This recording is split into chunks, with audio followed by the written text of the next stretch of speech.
Olá, seja muito bem-vindo ao Em Pauta TV, um telejornal produzido por alunos do curso de jornalismo da UFPEL que leva até você as principais informações de Pelotas e região.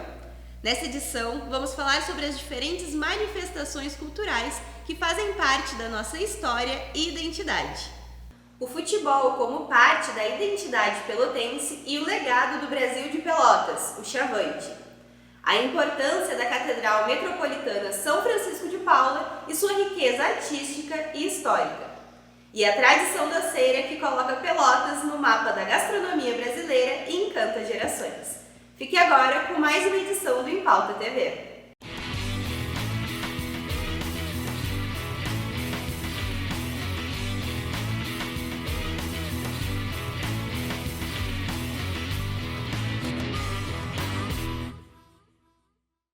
Em Pelotas, o futebol é mais do que um jogo, é uma paixão. E o Brasil de Pelotas carrega essa história com orgulho. Com mais de um século de tradição, o Chavante construiu sua trajetória. E hoje, na reportagem de Amanda Marim, tu conhece mais sobre os momentos marcantes desse time que carrega no peito as cores e o orgulho de Pelotas.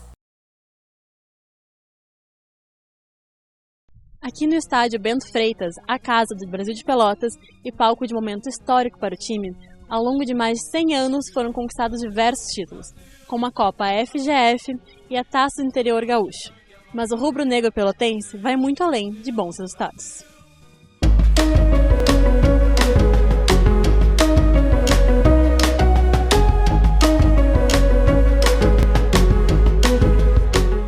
Fundado em 7 de setembro de 1911, o Brasil de Pelotas carrega uma trajetória rica no futebol gaúcho. Em 1919, o clube entrou para a história ao se tornar o primeiro campeão do gauchão, marcando o início de uma trajetória de conquistas e tradição. Desde então, o Chavante construiu uma identidade baseada na dedicação em campo e na forte conexão com a sua torcida, sendo considerada a maior fora da região metropolitana. Pelotas já é parte da identidade da cidade. Desde a sua fundação, o clube movimenta a economia local, gera empregos e fortalece a cultura esportiva, sendo um ponto de encontro para gerações de torcedores. Nos últimos anos, o Brasil de Pelotas consolidou sua presença no cenário regional com campanhas marcantes. Em 2000, 2014, 2015 e 2022, conquistou a Taça Interior Gaúcho. Em 2015, garantiu o acesso para a Série B do Campeonato Brasileiro, reforçando sua competitividade e a força dos seus jogadores e da sua torcida. Ao longo das décadas, o Brasil enfrentou diversos desafios, erros drásticos de arbitragem e algumas polêmicas, mas também viveu conquistas e se firmou como uma das equipes mais tradicionais do Rio Grande do Sul. Para nos contar mais sobre como é gerenciar o Chavante, falaremos com Eduardo Alves, gerente de futebol esportivo. Olha, a torcida é uma torcida muito apaixonada, eu costumo dizer uma das maiores do Brasil. Óbvio, uma torcida com menos pessoas comparada a Corinthians, Flamengo, mas em termos de dedicação, paixão, comprometimento igual. Uma torcida muito apaixonada que realmente abraça o clube.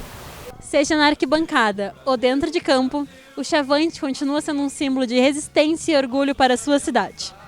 Enquanto a bola continuar rolando aqui no Bento Freitas, a chama do Brasil seguirá acesa no coração de seus torcedores.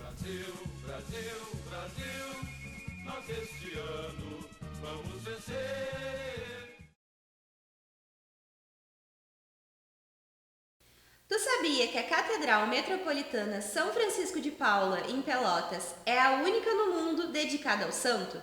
Além disso, suas pinturas foram feitas pelo renomado artista ítalo-brasileiro Aldo Locatelli, um dos maiores nomes da pintura sacra no Brasil. Nossa repórter Luísa Brito conta essa história para ti no Minuto Cultural de hoje. A Catedral São Francisco de Paula foi o marco inicial para o desenvolvimento da cidade de Pelotas.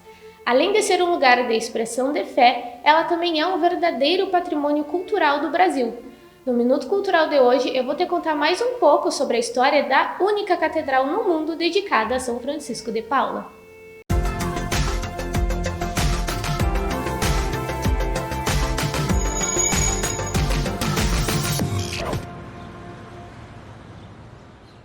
A construção da catedral teve início pela Torre Sul, em 1845. Anos depois, em 1851, foi terminada a Torre Norte. Em 1853, a obra foi finalmente concluída, no estilo barroco colonial português. No século XX, a catedral se tornou ainda mais importante para a cidade, pois em 1907, o Papa Pio X declarou São Francisco de Paula como padroeiro da cidade de Pelotas, tornando-a a única no mundo com uma catedral dedicada ao santo.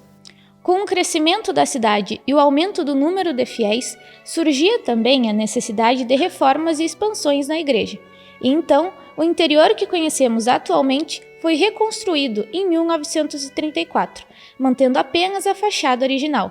O projeto interno foi assinado pelo arquiteto franciscano Frei Niceto Peters. Além disso, foi em 1948 que a catedral ganhou um toque especial, as pinturas do artista italiano Aldo Locatelli.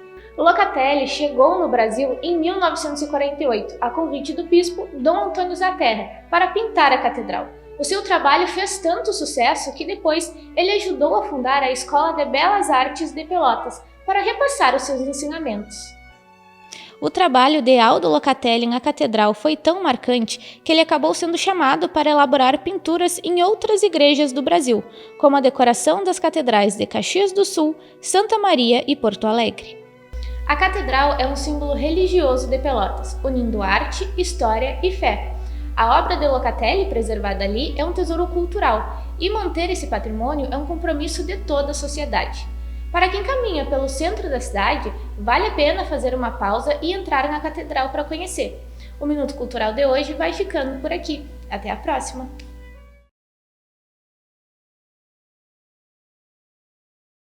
Pelotas é uma cidade que tem sabor na sua história.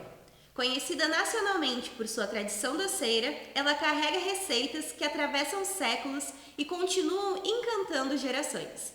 A repórter Júlia Lemons te leva para uma imersão nesse universo açucarado, visitando lugares que preservam essa herança única.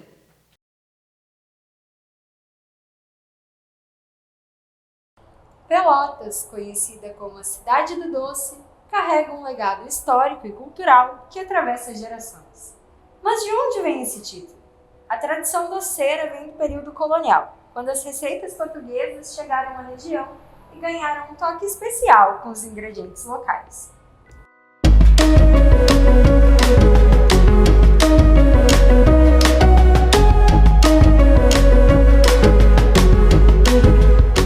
Como uma forma de manter viva a cultura, o Museu do Doce é um espaço dedicado a contar essa história e valorizar a tradição doceira da cidade. Instalado em um prédio histórico, ele abriga os documentos, utensílios e exposições que resgatam a memória da produção dos doces pelotenses.